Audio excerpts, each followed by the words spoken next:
ప్రియ సంగమా, దేవుని బిడ్డలారా, యేసుక్రీస్తు ప్రభువు శిలువ సేవల త్యాగకుడిగా 7వ రోజు అనుదినము ప్రభు సన్నిధికి వస్తున్నాం. మీ అందరికీ కూడా దైవాశీర్వాదాలు. యేసుక్రీస్తు ప్రభు శిలువ సేవల ధ్యానకుడిగా 7వ రోజు. అందరూ తయారీ రండి. దయచేసి అందరూ సమయానికి వచ్చి ప్రార్థనలో పాల్గొని ఆశీర్వాదాలు పొందండి. దేవుని స్తుతించండి, కనపరచండి. ఆయన పరిశుద్ధ నామమున దేవుని నామానికి స్తోత్రం. ప్రార్థన చేద్దాం. కృపమయ, దయమయ రక్షక, శిలువ శ్రమల ధ్యానకుడిగా 7వ రోజు మీరు మాకు అనుగ్రహించారు. భాగ్యానికి వందనాలు, స్తోత్రాలు చెల్లిస్తూ ఉన్నాం.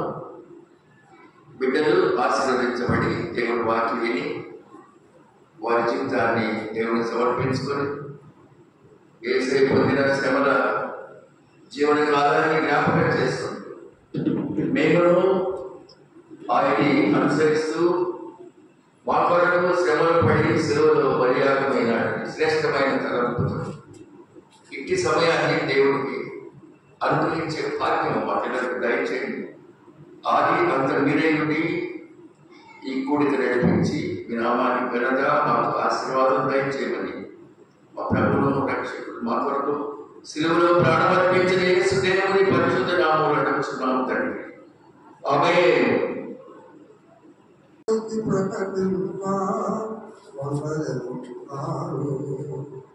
నేను నమ్మిన వారిలో కొందరు మోసం చేశారు.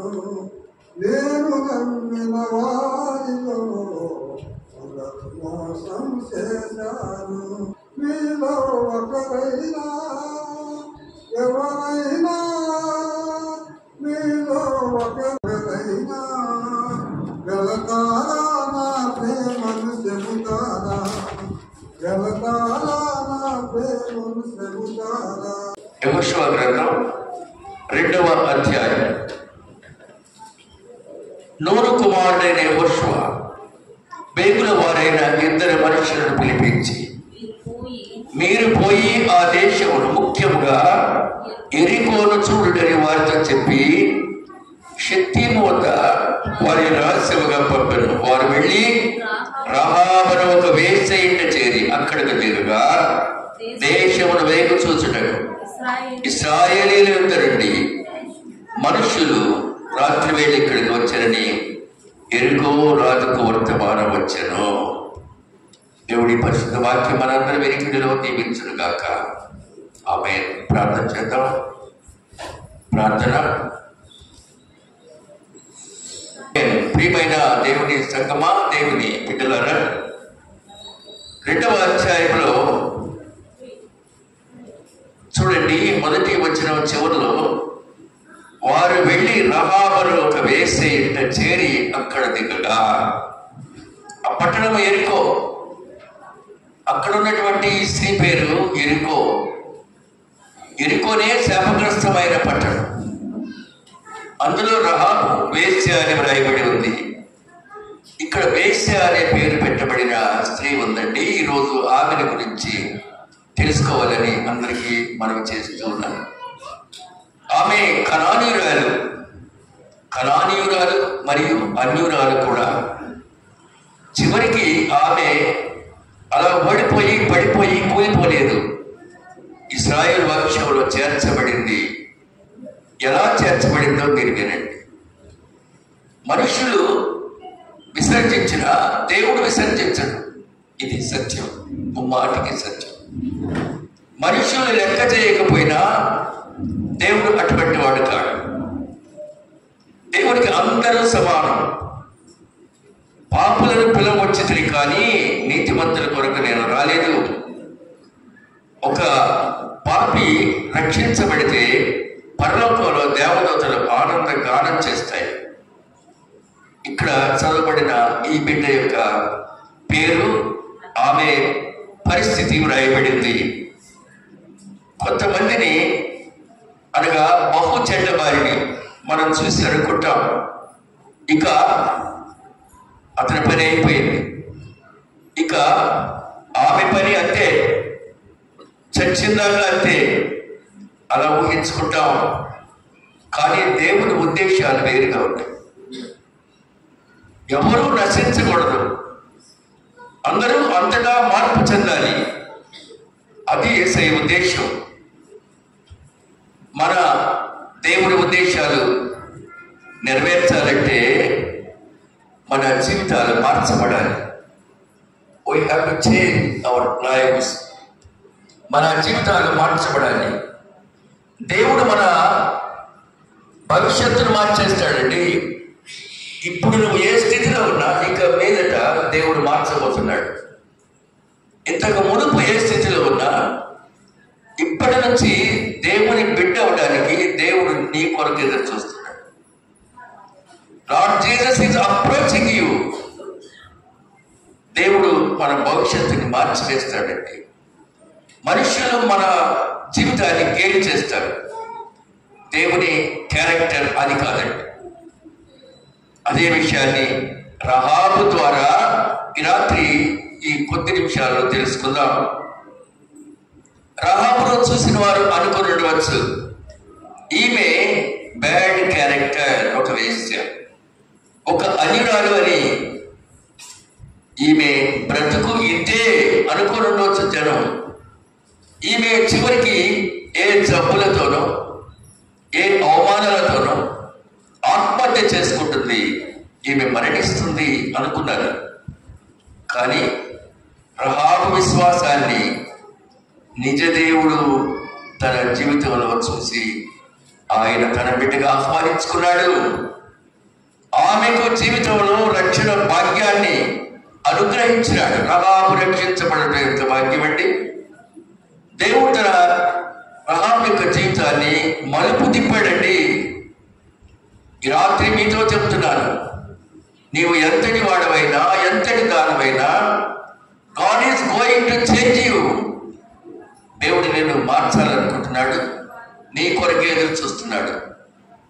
నీ కొరకే నిరంతరం ఎదురు చూస్తున్నాడు దేవుడు. ఈరోజు ఎవరి పరిస్థితి అయినా ఒకవేళ దౌర్భాగ్యపు స్థితిలో ఉంటే, మార్పు లేని స్థితిలో ఉంటే, చేసిన తప్పులు దేవుని సన్నిధిలో ఒప్పుకోకుండా అలాగే ఉందా, లేక మారుతూ ఉన్నారా? అటువంటి మారాలనుకునే వాళ్ళకి, మారిన వాళ్ళకి రహాబు ఒక చక్కని గుణపాఠం.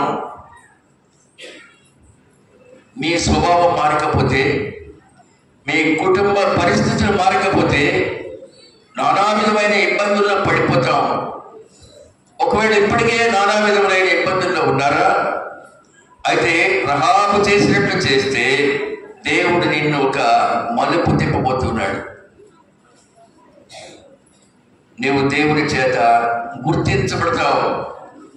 రహాబు ఎన్నడూ అనుకొని ఉండదు, నా జీవితం ఒక మహిమాన్వితంగా అయిపోద్ది, ఇక మీదట నా జీవితం ఒక ఉత్తమమైన స్త్రీగా మార్చబడుతుంది అని అనుకొని ఉండకపోవచ్చు. రహాబు అలా ఆలోచించి తన క్యారెక్టర్ని అలాగే కొనసాగిస్తూ వచ్చింది. కానీ చివరికి ఈ రహాబు యేసుక్రీస్తు యొక్క వంశావళిలో చేరిపోయిందండి. ఈమెలో నుంచి వచ్చిన బిడ్డల నుంచి యేసే జన్మించినాడు. ఎంత సుగుణం అంటే అది. ఆమె ఈ దివ్యమైన పరిశుద్ధ గ్రంథంలో చేర్చబడింది. విశ్వాస వీరుల జాబితాలో చేర్చబడింది. విశ్వాస స్త్రీల జాబితాలో చేర్చబడింది. ప్రియ దేవుని సంగమా, దేవుని బిడ్డలారా, రహాబు మీద దేవునికి ఎంత ఉద్దేశం ఉందో చూసారా? ఎంత ప్రత్యేకత ఉందో చూసారా? మనం నేర్చుకుంటూ ఉన్నాం ఆమె గురించి. గమనించండి, లోకం మన గతాన్ని, మన జీవితాన్ని చూసి చెడ్డ అంచనా వేయవచ్చునేమో, కానీ దేవునికి మన మీద అద్భుతమైన ప్రణాళిక ఉంది. God has a great plan. నీ గురించి దేవునికి ఒక ప్రణాళిక ఉంది. లోకం అనుకోవచ్చు, మన గతాన్ని తవ్వి చూసి మన గతాన్ని చూసి చెడ్డ అంచనా వేయవచ్చు. దేవుడు వేయటం లేదు. ఎందుకంటే క్షమాహృదయం కలిగిన వాడు. ఆయనకి మనమంటే ఒక ప్రత్యేకమైన ఏర్పాటు ఉంది. ఎప్పుడు ఉందంటే ఆయన మీద మనం ఆనుకోగలిగితే, ఆయన మీద ఆనుకోగలిగి ఆయన్ని అనుసరించినట్లయితే. ఈ యెహోషువ 2వ అధ్యాయం 1వ వచనంలోనే రహాబను వేశ్య అని వ్రాయబడి ఉంది. అంటే తన యొక్క జీవనోపాధిని వేశ్యగా చేసుకుంది. అటువంటి వారు అందరికీ చులకన. అలాంటి బిడ్డలను కదిలించి పలకరిస్తారు. ఎందుకంటే పలుకుద్ది కాబట్టి. ఆమెంటే అందరికీ అరుసు, ఆ క్యారెక్టర్ అంటే అందరికీ అరుసు. కనుక ఒక రాయి వేద్దాం అనే స్థితిలో ఉంటారు. కొన్ని నెలల క్రితం అనుకుంటా నేను ఒక ఆవిడ రోడ్డు మీద వస్తూ ఉంటే చూశాను. మా ఇంటి వరండాలో ఉన్నాను నేను. నీట్గా తయారైపోయింది. పొద్దున్నే ముఖం అటు ఇటు తిప్పుకుంటా ఉంది. చిరునవ్వులు చిందిస్తా నడుస్తూ ఉంది. రోడ్డు మీద ఒక రాయిపెట్టు ఎటకారంగా యాడకి అన్నాడు. యాడకి అన్నాడు. ఏదో చెప్పి స్టార్ట్ చేసింది మళ్ళీ ప్రయాణం. ఆగో, మాట్లాడుతుంటే వెళ్తావే, ఆగలా. ఈ చులకన భావాన్ని మీకు జ్ఞాపకం చేస్తున్నాను. అలా ఒక 20-30 గజాలు వెళ్ళిందో లేదో ఇంకొకడు ఆపాడు. జస్ట్ 20-30 గజాలు. ఏ కథ, నాజుగ్గా ఎక్కడికి వెళ్తున్నావే? నాకు వినపడుతుంది వరండాలో నా సీట్లోకి. నాకు నా ముందే రోడ్డు. ఏదో చెప్పి మళ్ళీ వెళ్తా ఉంది. ఇంకా 4 అడుగులు వేసింది. దుకాణం దగ్గర రాయి మీద కూర్చున్న వాడు చివుక్కు లేచాడు. మెలికలు తిరుగుతూ ముందుకు వచ్చాడు ఆ దగ్గరికి. 1 నిమిషం సంభాషణ జరిగింది, వెళ్ళిపోయింది.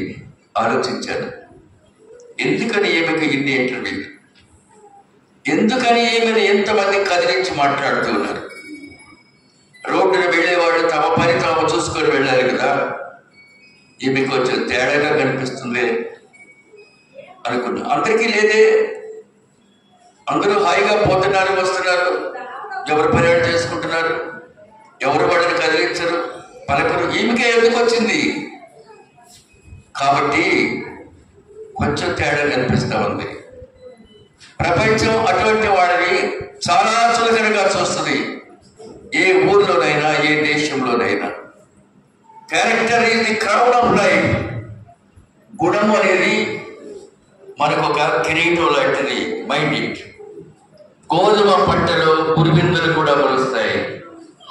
గురిబింద అంటే గురిగింజ. గోధుమలు పంట వేస్తే గురిబిందలు కూడా వస్తూ ఉంటాయి పైకి.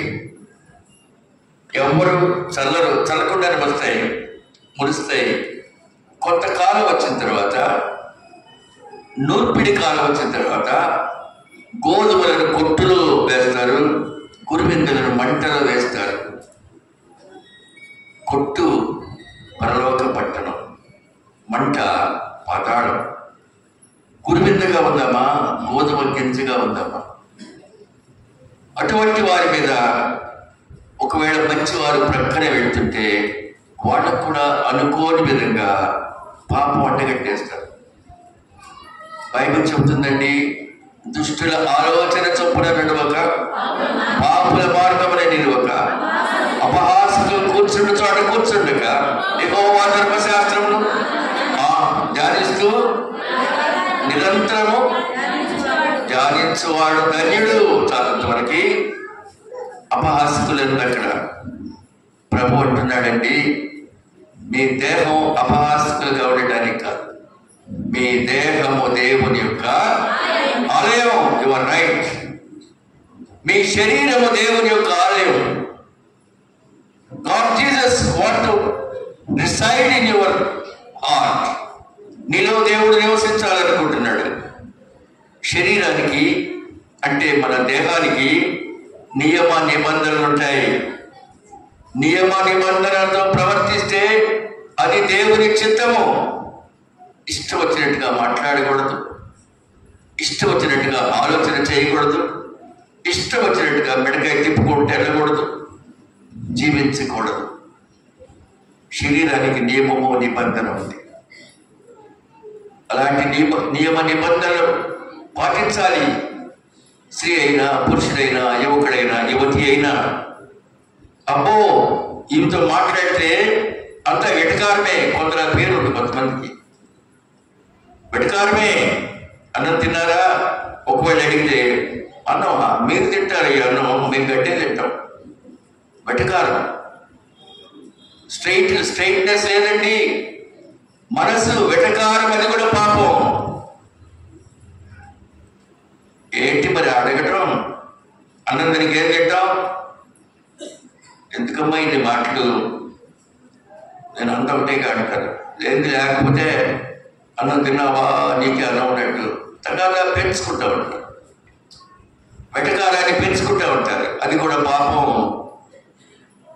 స్ట్రైట్ ఆన్సర్ చెప్పాలి, లేదా తలంచుకొని వెళ్ళిపోవాలి. ఈ దేహముతో చేసే ప్రతిదీ కూడా చెడ్డ అయితే దేవుడు గమనిస్తూ ఉంటాడు. రాత్రి చెప్పాను, మీలో యెజెబెలును ఉండనిస్తున్నారు, మీలో యెజెబెలును ఉండనిస్తున్నారు. కనుక ప్రియమైన బిడ్డలారా, రహాబు పాడై అనేకులను పాడు చేసి ఉండవచ్చును. ఎందుకు రహాబు ఇలా అయింది? డబ్బు కోసమా? ఆనందం కోసమా? ఆశ్చర్యం. కానీ దేవుడు చూస్తూ ఊరుకోలేదు. ఇద్దరు వేగుల వారిని పంపించినాడు. యెహోషువ గ్రంథం 2వ అధ్యాయం. నూను కుమారుడైన యెహోషువ వేగుల వారైన ఇద్దరు మనుషులను పిలిపించి, మీరు పోయి ఆ దేశమును, ముఖ్యముగా యెరికోను చూడని వారితో చెప్పి ఆ వారి రహస్యముగా పంపను. వారు వెళ్ళి రహాబను వేశ్యగా చేరారు. ఎందుకంటే ఏంటంటే ఏమో ఏ ఇల్లు కనపడలేదా?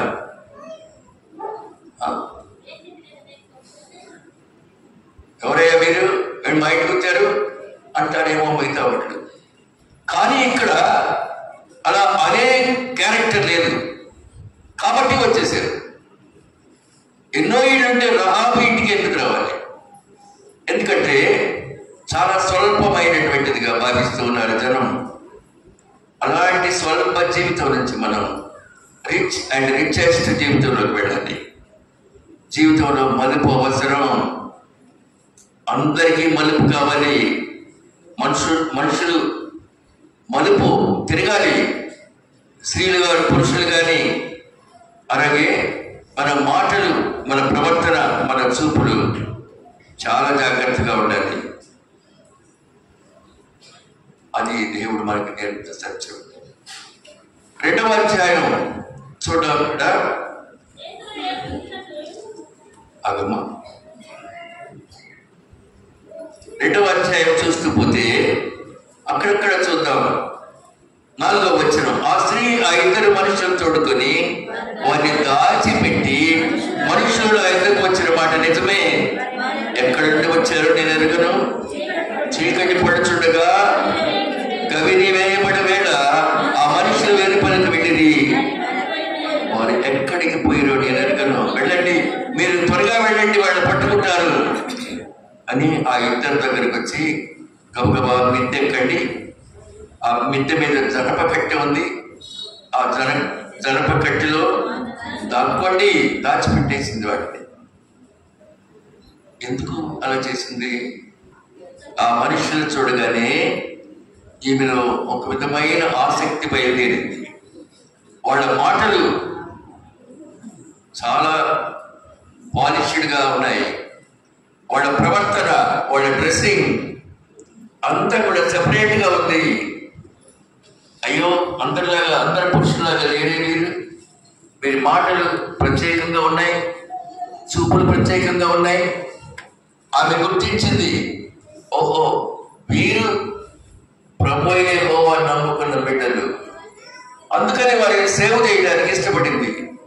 ఎవడో వాడు కూడా పోకిర్లు మెదవైతే ఇడుగు పట్టుకెళ్ళలేదు కదా.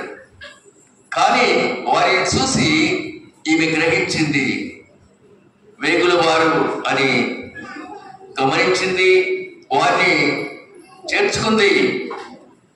చీకటి పడిన వేళ యెహోషువ వేగుల వారిని పంపించగా వాళ్ళని చేర్చుకుంది.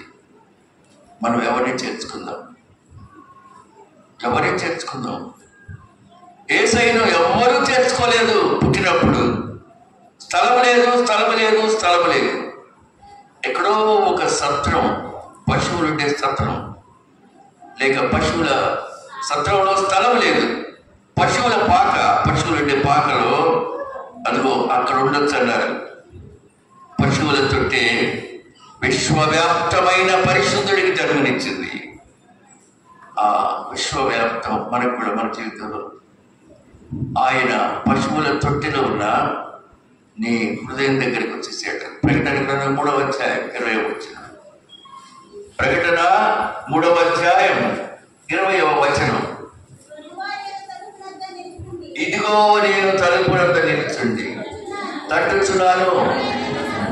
ఎవడైనా నా స్వరం విని తలుపు తీసినట్లా నేను అతని వద్దకు వచ్చి అతనితో నేను నాతో కూడా అతడును కలిసి భోజనము చేస్తాడు. చాలా అంటే యేసయ్య నీ ఇంట్లోకి రావాలనుకుంటున్నాడు, నీ హృదయంలోనికి రావాలనుకుంటున్నాడు. ప్రభువా నా దగ్గరికి రా, ప్రభువా మా ఇంటికి రా, ప్రభువా నాలోనికి రా అనగలుగుతున్నామా? ఒక్కళ్ళట ఒక వ్యక్తి ఊరంతా తిరిగి చెప్పాడు. జాన్ అనే ఒక అతను చనిపోయాడు. క్రమేషన్ రండి భూస్థాపన కానీ. అయ్యో జానా, అందరికీ నోటెడ్ పర్సన్ కదా అని వెళ్ళారు. అక్కడ బయట ఒక పెద్ద పెట్టి ఉంది. ఆ పెట్టి డోర్ పక్కన ఉంది. అయినా ఇంకా ఆయన చూడడానికి పెట్టి చూస్తున్నాడు. లోపలికి వెళ్ళి జాన్ లేడు అందులో. జాన్ చనిపోయాడు, రమ్మని పిలిచాడు. అక్కడ జాన్ లేడు. అందులో లిక్కర్ బాటిల్స్ ఉన్నాయి, తాగుబోతు వాళ్ళు తాగే బాటిల్స్ ఉన్నాయి, సిగరెట్ పెట్టెలు ఉన్నాయి, పేకాట కట్టలు ఉన్నాయి. అవి ఉన్నాయి ఆ పెట్టెలు. ఆశ్చర్యంగా చూస్తున్నారు. ఈలోపు జాన్ వచ్చాడు. జాన్, నువ్వు చనిపోయి ఉన్నారు. నేను కాదు చనిపోయింది, నా ఆల్కహాల్ డ్రింకింగ్ చనిపోయింది, పాతి పెట్టబోతున్నా. నా నాన్ స్టాప్ స్మోకింగ్ చనిపోయింది, పాతి పెడుతున్నా. నా ప్లేయింగ్ కార్డ్స్, నా పేకాట చనిపోయింది, పాతి పెడుతున్నా. నేను మారానని అందరికీ తెలియపరచడానికి ఇవన్నీ మూత వేసి సమాధి చేస్తున్నాను. చూడండి ఎంతగా లేదు. నేను నా జీవితంలో ఈ బాటిల్స్ తాగాను, ఈ సిగరెట్లు పీల్చాను, ఈ పేకాట ఆడాను, ఇవన్నీ నేను పాతి పెడుతున్నాను. That John dead. ఆ జాన్ చనిపోయాడు. You are looking a special John. ప్రత్యేకమైన జాన్ని మీరు చూస్తున్నారు. మనలో ఉన్నటువంటి దుర్గుణాలు పాతి పెట్టగలమా? కంటిన్యూ చేద్దామా? లైఫ్ టైం దాకా కంటిన్యూ చేద్దామా? పడిపోతూ లేస్తూ ఉన్నా ఒక చెయ్యి దేవుడు ఇస్తానే ఉంటాడు. ప్రభువా నేను మునిగిపోతున్నాను ఎవరన్నారు? అప్పుడేం చేశాడు ఆయన? చెయ్యి చాచి పైకి తీసుకొస్తాడు, తెచ్చాడు. పడిపోయిన నిన్ను నన్ను కూడా పైకి తెస్తాడు. వాస్తవంగా ఈరోజు మార్చి 12 కదా, దుర్భరమైన స్థితిలో ఐసీయూలో ఉన్నాను నేను. Intensive care unit. భయంకరమైన స్థితి అది. గంటకు నర్సెస్ వచ్చి పరామర్శించి వెళ్తానే ఉన్నారు. బీపీ చూస్తున్నారు, ఆక్సిజన్ చూస్తున్నారు, అన్ని రీడింగ్స్ అనేది నోట్ చేసుకుంటున్నారు. అన్ని టంగ్ టంగ్ టంగ్ టంగ్ అంటామండి రూమ్లో. బయట అందరూ ఎదురు చూస్తున్నారు నా ఫ్యామిలీ. అమ్మా ఒక్క నిమిషం చూసి వస్తానమ్మా, ఇప్పుడు కాదు, డాక్టర్ వచ్చి వేడైంది, ఎలా ఉన్నారు, మా నాన్న ఎలా ఉంటాడు, పాల్గారు ఎలా ఉన్నారు మేడం. అటువంటి స్థితిలో బయట దుర్భరమైన స్థితిలో నేను లోపల. నా సంఘం ఎలా ఉందో తర్వాత తెలిసింది, అల్లకల్లోలంలో ఉంది, పాడైపోయే స్టెప్స్ మీద ఉంది. ఎందుకంటే అలా అలా ప్రోత్సహిస్తూ దేవుని ఆజ్ఞను మీరుతున్న బిడ్డలు ఉన్నారు. బిడ్డ సంగమా, దేవుని బిడ్డలారా, యేసయ్యను చేర్చుకోవడం అంటే అసలేంటి? ఆలయానికి కుర్చీలు బహుమానం ఇస్తే చేర్చుకోవడమా? ఫ్యాన్లు బహుమానం ఇస్తే చేర్చుకోవడమా? లేక వచ్చి కూర్చొని వెళ్తే యేసయ్య చేర్చుకోవడమా? ఎప్పుడో ఒకసారి వస్తే చాలా మంది చూస్తున్నారండి, గెస్ట్ లాగా వచ్చి పోయేవాళ్ళు ఉన్నారు. ఇక్కడ నా కళ్ళు అందరినీ చూస్తూ ఉంటాయి. ఈ 7 రోజుల్లో ఇంతవరకు రాని బిడ్డలు కూడా నా కళ్ళ ముందు కనిపిస్తారే ఉన్నారు. నాకు తెలుసు, అందరి గురించి నాకు తెలుసు. ఆ మౌతి బాబు అందరి గురించి తెలుస్తున్నాడు. ప్యాకెట్ తీసుకుంటారు పైకి అలా కనిపిస్తున్నారు. హిపోక్రటిక్ క్రిస్టియన్స్ అంటే వేషధారణ క్రైస్తవుల మాదిరిగా. కనీసం ఈ 40 దినాల్లో కూడా పశ్చాత్తాపడి దేవుని బిడ్డలుగా మార్పు చెందుదాం. రహాబు మార్పును మీరు ఇప్పుడు వింటున్నారు కదండి. అలాగే రహాబు జీవితాన్ని మార్చుకోవడానికి ఇష్టపడుతూ ఉంది. వేగుల వారిని చేర్చుకున్నట్లుగా మనం యేసయ్యను చేర్చుకోవాలి. చూడండి, యెహోషువ గ్రంథం 2వ అధ్యాయంలోనే ఇంకొక మాట ఉంది. ఆ మౌతుడి, మీరు ఐగుప్తు దేశంలోనికి వచ్చినప్పుడు మీ ఎదుట యెహోవా ఎర్ర సముద్రమును ఎలా దాటిపోజేసెనో.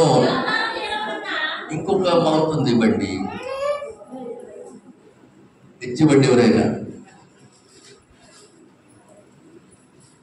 మీకు అదే నాకు బాగా స్పీడ్ లేదు ఎవరి దగ్గర కూడా. కూర్చుంటే ఇక అంతే, 1 minute waste, 2 minutes waste. No పని నెగవడానికి ఇష్టపట్టలేదు. చూసారా? మీకేమమ్మా, మీకేంటి, మీరు పెద్దోళ్ళ, మీరేంటి తేలేరా? ప్లీజ్, మీకేంటి అసలు, ఎందుకమ్మా ఇట్లా అయిపోయారు మీరు? చలనమే లేదు. మొదట మనం వ్యక్తిగతంగా మార్పు చెందాలి. ఎప్పుడైనా నీకు అనిపించిందా చెప్పు? 11వ వచనం, మేము వినినప్పుడు మా గుండెలు కరిగిపోయాను. నేను 43 అంటున్నా, 44 కూడా దాటిపోతుంది నా సేవాకాలం. రేపు జూలై వస్తే 44 కూడా వెళ్ళిపోతుంది. ఒక్కరి గుండె అయినా మారిందా? మారినోడు మారిందని చెప్పక్కర్లేదు, కానీ ప్రభు చూస్తున్నాడు. నీలో ఇంకా ఆ కపటం ఇంకా అలాగే ఉండిపోయిందండి. స్టడీగా ఉంది కపటం కదండి. ఇక్కడ ఈ రహాబు చూడండి, వేగుల వారిని చూసి మొట్టమొదట వీరండి అసలు మన మనుషులండి, వీళ్ళ మాట తీరు వేరు, ప్రవర్తన వేరు. అలా అప్పుడే ఫిక్స్ అయిపోయింది. తన దగ్గరికి వచ్చి పోవచ్చు ఉండేవారు వేటకారులు వేరుగా, కానీ వీరు పెక్యులియర్గా ఉన్నారు. ఇప్పుడు వారికి చెప్తూ ఉంది, మేము మీ దేవుని సంగతులు వినినప్పుడు మా గుండెలు కరిగిపోయాను. మీ దేవుడైన యెహోవా పైన ఆకాశమందును క్రింద భూమి అందును దేవుడే. మీ ఎదుట ఎట్టి మనుషులకైనా ధైర్యమే మాత్రము ఉండదు. చెప్తారా మీరు కూడా అట్లా? నా గుండె కరిగిపోయింది చెప్పగలరా? నా గుండె పగిలిపోయింది. నా జీవితాన్ని వెనక్కి తిరిగి చూసుకుంటే అసలు నేనేంటి ఇలా ప్రవర్తించాను అని ఎన్నడైనా అనిపించిందా? కానీ రహాబు అనిపించింది. అది కావాలి దేవుడికి, అది కావాలి. ప్రియమైన సంగమా, దేవుని బిడ్డల గుండెలు పగిలిపోవటం అంటే అర్థం ఏంటో చెప్పనా? బోరున ఏడుస్తూ ఉంది. గుండె పగిలితే దుఃఖం పెళ్ళుకి వస్తుందండి. రహాబు యొక్క గుండెలు పగిలినాయి అంటే పెళ్ళుగిపోయిన దుఃఖం. అయ్యో, నా గత కాలం ఇలా ఉందా? ఈరోజు నా జీవితానికి ఒక మార్పు నిర్ధారించుకుంటుంది, ఫిక్స్ అయిపోతా ఉంది. ప్రియమైన దేవుని బిడ్డ, క్రీస్తు ప్రభువులో ఉంటే మన పాపాలన్నీ పోతాయి. రోమా 8వ అధ్యాయం 1వ వచనం, పౌలు మహాశయుడు రోమీయులకు రాసిన పత్రిక 8వ అధ్యాయం. కాబట్టి ఇప్పుడు క్రీస్తు యేసునందున్న వారికి ఏ శిక్షా విధియు లేదు. చాలు, క్రీస్తు యేసునందున్న వారికి ఏ శిక్షా విధియు లేదు. నువ్వు క్రీస్తులోనికి రా, ఏ శిక్షా విధి లేదు. చేసిన పనులను ఇక మీద ఆయన జ్ఞాపకం చేసుకోవడం. పూర్వం కలిగిన వాటిని నేను మర్చిపోతున్నాను, జ్ఞాపకం చేసుకున్నాను. అవునమ్మా, అలా దేవుడు శ్రమిస్తున్నాడు. ఏడుస్తూ ఉందండి. గుండెలు పగిలి రక్షించబడింది, రక్షణ పొందింది. తన ఇంటి వారిని రక్షించుకోవాలని తాపత్రయపడుతూ ఉంది. చూడండి 12వ వచనం, నేను మీకు ఉపకారం చేస్తాను కనుక మీరు నా తండ్రి ఇంటి వారికి ఉపకారం చేసి నాకు నిజమైన ఆనవాణి ఇచ్చి నా తండ్రిని, నా తల్లి, నా అన్నదమ్ముడు, నా అక్క చెల్లెళ్ళు వారికి కలిగి ఉన్న వారందరూ చావకుండా బ్రతికనిచ్చి రక్షించినట్లు దయచేసి యెహోవాతోడని ప్రమాణం చేయండి. సంహారకుడు వస్తాడు రేపు. వేగుల వారు, స్పైస్, గుడచారులు ముందు ఈ ఊరు చూసి వెళ్తారు. రేపు ఆ ఊరు మీద పడి ఖడ్గంతో అందరినీ చెప్పేస్తారు. అది గమనించిన రహాబట్టుంది. దయచేసి నా తండ్రికి, నా తల్లికి, నా అన్నదమ్ములకు, నా అక్క చెల్లెళ్ళకు వారికి కలిగిన బిడ్డలందరూ చావకుండా మమ్మ బ్రతికనివ్వండి అయ్యా, మమ్మ రక్షించండి అయ్యా. గుండె పగిలిన దుఃఖంతో పశ్చాత్తాపం తర్వాత అభ్యర్థన, మమ్మ రక్షించండి. తన ఇంటి వారిని రక్షించుకుంది. వారేమన్నారు? రక్షిస్తాం అని చెప్తూ ఉన్నారు. చూడండి 18వ వచనం, నీవు మమ్మల్ని దించిన కిటికీ నుంచి దించేసింది వెళ్ళమని. నీవు మమ్మల్ని దించిన ఈ కిటికీకి ఈ ఎర్రని దారము కట్టి నీ తండ్రిని, నీ తల్లిని, నీ అన్నదమ్ములను, తండ్రి ఇంటి వారందరినీ నీ ఇంట చేర్చుకో. ఒకవేళ బయటికి వెళ్తే చచ్చిపోతారు, మేము ఉత్తరవాదులకు కావు. నీ ఇంట్లో వాళ్ళందరినీ రక్షిస్తాం. ఆ దినాల్లో నోహు తన ఓడలో తన కుటుంబాన్ని రక్షించుకున్నాడు. ఇప్పుడు రహాబు ఆ ఎర్రని దారము ఆ కిటికీకి వేలాడదీస్తూ ఉంది. రేపు సంహారకులు వచ్చినప్పుడు ఎర్రని దారం ఉన్న ఇంటిని వదిలేస్తారు. వేగుల వారు వెళ్ళి చెప్తారు, ఏ ఇంటికి అయితే ఎర్రని దారం వేలాడుతుందో, దారం అంటే సన్నదారం కాదండి, దారపు కుచ్చ అనుకోండి, లావు ఉండేది, దిగిపోయింది కిందకి, అది ఉన్న ఇంటిని జోలికి వెళ్ళొద్దు. ఆమె రక్షించబడింది. ఆమె ఎంత అద్భుతమండి. ప్రార్థించి నీవు నీ ఇంటిని రక్షించుకోలేవు, కానీ రహాబు రక్షించు. నీ ప్రార్థనలో డెప్త్ లేదు, నీ మాటల్లో దేవుడికి నచ్చిన అంశం లేదు, నీ ప్రవర్తనలో దేవుడు మెచ్చుకునే స్థితి లేదు. దానికి ఎంతో టైం అక్కర్లా. నేడే రక్షణ దినం, నేడే అనుకూల సమయం. బైబిల్ హెచ్చరిస్తుంది మనల్ని. రహాబు తన ఇంటి వారిని రక్షించుకుందండి. ప్రార్థించేవారు వారి ఇంటి వారిని రక్షించుకుంటారో లేదో, కానీ ఇదిగో నిజముగా భక్తి కలిగిన రహాబు తన ఇంటి వారిని రక్షించుకుంది. ఇది ఒక మాదిరికరమైన జీవితం. నీ ప్రేమ మాదిరికరమైన జీవితంగా ఉండాలి. రహాబు కట్టుకుని ఎర్రని దారం భయంకరమైన తీర్పు నుండి తప్పించింది. పాపపు జీవితం, పాపం వల్ల వచ్చే జీవితము మరణం. కానీ మరణం కాదు, పశ్చాత్తాపం వల్ల వచ్చే జీవితం రక్షణ. ఎంత చేంజ్ అండి! పశ్చాత్తాపడిన జీవితానికి రక్షణ. అయితే నేడే మన పాపాలు ఎన్నో ఉన్నాయి. అబద్ధాలకు పాపం, వేషధారులకు పాపం, పైకి ఒక మాదిరిగా మాట్లాడి అంతరంగా ఒకలాగా భయంకరమైన పాపం. వాటన్నిటినీ డస్ట్బిన్లో పడేయండి. డస్ట్బిన్లో చెత్త కాగితాల మాదిరిగా పడేయండి. యెహోషువ టీంలో చేరింది. రహాబ్, నాబీన్, జాషువా టీం యెహోషువ గారి సైన్యంలో చేరిందనమాట. ఎర్రని దారం యేసుక్రీస్తు ప్రభువులకు సాదృశ్యం. ఎర్రని దారం అంటే యేసు రక్తం అని ఆమెకు తెలియని రోజుల్లో ఎర్రని దారం ఆమెను, ఆమె కుటుంబాన్ని రక్షించింది.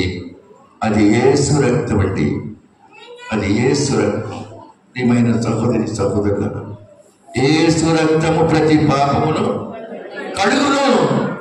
యేసు రక్తము మన జీవితాన్ని మార్చివేస్తుంది. ఆమె ఆ ఎర్రని దారము ద్వారా తన బ్రతుకుని మార్చుకుంది. యేసు రక్తం, the blood of Jesus cleanse your sins however may be, whatever may be. ఎంత పాపినైనా యేసు కరుణించును. ఈ సృష్టిలో ఒక యేసుక్రీస్తు రక్తం మాత్రమే పవిత్రమైంది. మిగతా వారి రక్తమంతా కలుషితమైంది. రక్తము మనిషికి ప్రాణం. బైబిల్లో కూడా ఉంది ఆ మాట. అవన్నీ రెఫరెన్స్ చెప్పుకుంటా పోతే టైం పాస్ అయిపోతుంది. ఇంకా 10 minutes ఉంది. మనిషికి రక్తమే ప్రాణం. ఈ ప్రాణం ఎక్కడుంది అంటే రక్తంలో నిశ్చితంగా చెప్పవచ్చు. రక్తం అంతా పోతే ప్రాణం పోయినట్టు కదా. అలాగే ఈ సృష్టిలో యేసుక్రీస్తు రక్తమే పవిత్రమైంది. మన రక్తాన్ని 4 గ్రూపులుగా విభజించారు సైంటిస్టులు. దేవుడు అలా 4 గ్రూపులు పెట్టాడు. A group, B group, AB group and O group. అంతేనా? A positive, A negative, B positive, B negative, AB positive, AB negative, O positive, O negative. అమ్మా నువ్వు ఎటు చదివింది ఈ పార్మిసియా, అందుకే టక్క టక్క చెప్పు. నైస్. మన రక్తము 4 అంశాలుగా ఉంది. నీ రక్తాన్ని అంచనా వేస్తే నీ తల్లిదండ్రుల యొక్క జీన్స్ బట్టి వస్తుంది. నీ తల్లిదండ్రుల యొక్క జీన్స్ ఎలా వస్తే నీ నడక మారిపోయి తండ్రి నడిచినట్టే నడుస్తారు. అలాగే తల్లి కూర్చున్నట్టు కూర్చుంటారు. ఒక స్త్రీకి శరీరంలో 4.5 లీటర్ల రక్తం ఉంటుంది, 5.5 లీటర్ల నీరు ఉంటుంది సైంటిఫిక్ గా. అలాగే ఒక పురుషుడికి శరీరంలో 5.5 లీటర్ల రక్తం ఉంటుంది, 6.5 లీటర్ల నీరు ఉంటుంది. రక్తము గుండెకు చేరుతుంది. అక్కడ గుండె తన కవాటాల్లో నుంచి రక్తాన్ని శుభ్రపరుస్తూ ఉంది. మనం తినే ఆహారం రక్తంగా మారి రక్తనాళాలకు చెందుతుంది. దేవుడు సకల జీవులకు ఒకటే ప్రాణం, ఒకే రంగు. మీ రంగు ఎరిపే, పక్కల రంగు కూడా ఎరిపే ఉన్న బ్లూగా ఉండడం చూసారా మీరు? వైట్గా ఉంటుంది. కానీ అందరి రక్తం ఎరిపే. యేసు రక్తం ప్రతి పాపమును కడిగి వేస్తుంది. హిందూ వేదాల్లో, ఉపనిషత్తుల్లో ఉంది. సర్వపాప పరిహారో రక్త ప్రోక్షణ మహస్యం తద్రక్తం పరమాత్మ పుణ్యదాన పరిహారం. అది ఋషులు చెప్పిన మాట. ఆ రక్తము పాపులను పుణ్యజనులుగా మార్చేపెట్టింది. అది యేసు రక్తం. సర్వపాపం ఆ రక్తమే దేవుడు స్వయంగా బలిదానంగా ఇచ్చాడు. అదే ఈ లెంట్ డేస్ మనం ఆచరిస్తున్నాం. రక్తం చిందించకుండా పాప క్షమాపణ జరగనే జరగదు. ఎవరి రక్తమో కాదండి, పరిశుద్ధుడు, పవిత్రుడు, నిష్కళంకుడు, పాపంలో ప్రత్యేకంగా ఉన్నవాడు యేసు రక్తం. మానవుడు జన్మతో పాతి. ప్రియమైన దేవుని బిడ్డలారా, ఒకవేళ పురాతన హిందూ పురాణాలు వెలికి తీసిన అక్కడ రాసింది, సంస్కృత భాషలో ఉంది, ప్రజాపతి ఆత్మనాయనం కృత ప్రాయశ్చిత్తం. ప్రజాపతి దేవుని యొక్క రక్తమే కృత ప్రాయశ్చిత్తం, మానవులందరికీ ప్రాయశ్చిత్తం. వేదాలు ఘోషిస్తూ ఉన్నాయి, బైబిల్ ఘోషిస్తూ ఉంది, there is no change in you, నీలో మార్పు రావట్లేదు. ఇప్పటికి ఎన్ని శ్రమల జానకూటాలకు వచ్చుంటాం.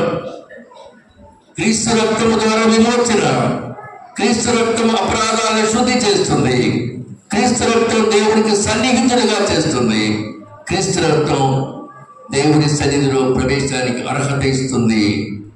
కాబట్టి ప్రియమైన సంగమా, దేవుని బిడ్డలారా, ఒక చోట ఒక సంఘటన జరిగింది. ఒక తండ్రికి 3 కొడుకులు ఉన్నారు. రెండవ కొడుకు ప్రేమించి పెళ్లి చేసుకున్నాడు. వాడి ఇంట్లో వచ్చి గెంటేశాడు, ఈ మొక్కం నాకు ఎప్పుడు చూపించద్దు, ఇంట్లో నీకు స్థానం లేదు, వెళ్ళిపో, తెచ్చిన దాన్ని తీసుకెళ్ళిపో అన్నాడు. పాప వెళ్ళిపోయినాడు. మొదటి కొడుకు, 3వ కొడుకు మాత్రమే తండ్రితో ఉన్నారు. 7 సంవత్సరాలు అయింది, ఎక్కడో ఉంటున్నాడు అతను. తండ్రికి యాక్సిడెంట్ అయింది, ఎక్కడో ఉన్న కొడుకు వార్త వచ్చింది. ఫ్రెండ్స్ ఉంటారు కదా, మీ నాన్నకి పెద్ద యాక్సిడెంట్ అయిందా, పుట్టిన హాస్పిటల్కి చేరాడు.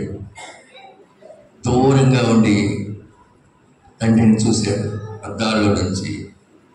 అన్నకు తమ్ముడికి కనపడకుండా బయట తిరుగుతున్నాడు, తలుపు చాటు దాక్కుంటున్నాడు. ఇతనికి రక్తం అవసరం, డాక్టర్లు చెప్పారు. పెద్దోడు నా రక్తం తీసుకోండి, మూడోవాడు నా రక్తం తీసుకోండి. ల్యాబ్ టెక్నీషియన్స్ చూసి ఈ ఇద్దరి రక్తాలు సెట్ కావట్లేదు, వేరే వాడికి కావాలి. ఈ రెండో వాడు విన్నాడు, డాక్టర్ దగ్గరికి వెళ్ళాడు, నా రక్తం చూడండి, ఎగ్జాక్ట్లీ సరిపోయింది అది. ఆయనకి చెప్పొద్దండి నా రక్తం అని, నా రక్తం తీసి ఆయనకి ఎక్కించండి. పేరు చెప్పు, నీ పేరు, తండ్రి పేరు చెబితే అది ఆ పేరే. ఆయన కొడుకు, నేను ఎవరినో కానివ్వండి, ఆయనకి మాత్రం చెప్పొద్దండి, నా రక్తం సెట్ అయినా నేను రక్తం ఇచ్చానంటే ఆయన చచ్చిపోతాడండి. రక్తం ఎక్కించారు, ఆయన బ్రతికాడు. ఈ రెండవ కొడుకు వెళ్ళిపోయినాడు, తన స్థావరానికి వెళ్ళిపోయాడు. తండ్రి బాగుపడ్డాక అడిగాడు, ఇంతకీ ఎవరురా నాకు రక్తం ఇచ్చింది అనగానే అప్పటికే అన్నకు తమ్ముడికి తెలిసిపోయింది, నాన్న నీ రెండవ కొడుకు. బోరునే ఏడ్చాడు, నేను గంటి వేసిన నా కొడుకు నాకు రక్తం ఇచ్చి నన్ను సేవ్ చేశాడు. ఇప్పుడు ఎక్కడున్నాడు? అయ్యో చూడలేకపోయాను, రక్తం ఇచ్చిన వాడిని చూడలేకపోయాను. నీవు నేను అనుకోవాలి, నాకు రక్తం ఇచ్చి ప్రాణం పెట్టిన నా యేసయ్యను నేను చూడలేకపోయాను. నా కొరకు తన అమూల్య రక్తాన్ని కుమ్మరించి నన్ను కనికరించి పాప ప్రక్షాళన చేసిన నా యేసు రక్తాన్ని ఇంతవరకు నేను చూడలేకపోయాను. నీ గుండెల్లో వేదన రావాలి, మరి నీ గుండెలు ఆలోచించాలి. యేసయ్య నీ కొరకు, నా కొరకు, మనందరి కొరకు ప్రాణం పెట్టాడు. అది నీవు గ్రహించి ఆ యేసయ్యను వెతికి మనస్సు మార్చుకో. ఒకవేళ మనస్సు మార్చుకోవడమే నీ సాక్ష్యం, నీ జీవిత సాక్ష్యం, నీ సజీవ సాక్ష్యం. ఆ ప్రకారం మనం కూడా జీవిద్దాం. ప్రియమైన దేవుని బిడ్డలు, ఇంకేమైంది రాదాపు? ఎప్పుడు రాసిన పత్రిక 11వ అధ్యాయం 31వ వచనం చదవండి. స్పీడ్గా చదవండి. విశ్వాసమును బట్టి రహాబును వేశ్య వేగుల వారిని సమాధానముగా చేర్చుకొని నందున అవిధేయులతో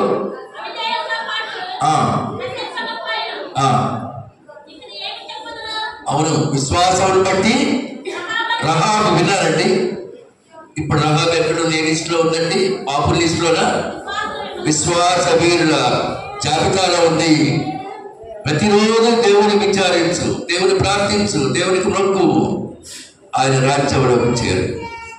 రహాబుకి ఇంకా చాలా బిరుదుంది. యాకోబు రాసిన పత్రిక 2వ అధ్యాయం 25వ వచనం. యాకోబు పత్రిక 2వ అధ్యాయం. అటువలనే విన్నారా?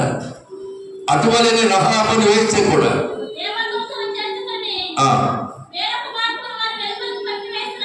పట్టువేసినప్పుడు క్రియల మూలముగా నీతిమంతురాలని ఎంచబడెను. ఇప్పుడు రహాబుకి ఇంకొక పేరేంటి? నీతిమంతురాలు. బెస్ట్ అనడానికి వీల్లేదు. ఇంకా చాప్టర్ ఎప్పుడో క్లోజ్ అయిపోయింది. యేసయ్యను అంగీకరించినప్పుడే క్లోజ్ అయిపోయింది. ఎర్రని దారము ద్వారా రక్షించబడింది. ఇప్పుడు నీతిమంతురాలు. What a change, what a change, what a change. ఇక రహాబు ఎవరైనా ప్రకటించగలరా?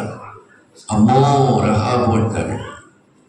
ఒకసారి చూద్దాం. మత్తయి సువార్త 1వ అధ్యాయం 5వ వచనం. మత్తయి సువార్త 1వ అధ్యాయం 5వ వచనం. నయస్సోను సల్మాను కనెను. విన్నారండి? సల్మాను రహాబునందు బోయజును కనెను.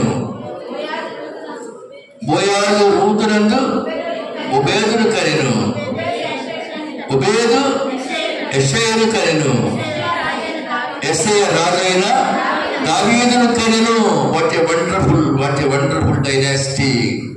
ఈ వంశవృక్షం చూశారండి. 5 పేర్లలో ఏ పేరు కూడా ఉంది?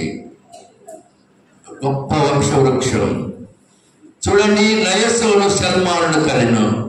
సల్మాను రహాబు పెళ్లి చేసుకున్నాడండి. ఇశ్రాయేలు గోత్రంలో సుప్రసిద్ధుడు. సల్మాను రహాబుకు పుట్టిన కుమారుడు ఎవరండి? ఒబేదు. ఒబేదు సల్మాను రహాబునందు బోయజును కన్నాడు. ఎవరిని? బోయజు రూతునందు ఒబేదు. బోయజు అంటే చిన్నవాడా? చాలా సంస్కారవంతుడు. బోయజు సంస్కారవంతుడు కనుక రూతు యొక్క అత్తగారు ఏమంది? పొలంలో పడుకున్నప్పుడు ఆ దుప్పటి కప్పుకొని ఉంటాడు. కాళ్ళ దగ్గర దుప్పటి పైకి ఇతను కూడా కప్పుకో అంటే ఆ ఉద్దేశం ఏంటి? ఆ దైవజనుడు దగ్గరకు చేర్చాలేమని. ఈ యంగ్ విడోని ఇంకొకరికైతే ఆ మని ఉండేదా? మరి ఆ ఇంటికి రాలేదు కదా. ఇప్పుడేమంటుంది? ఈ యంగ్ విడో యవ్వన కాలంలో విధమైనటువంటి ఈ నా కోడలు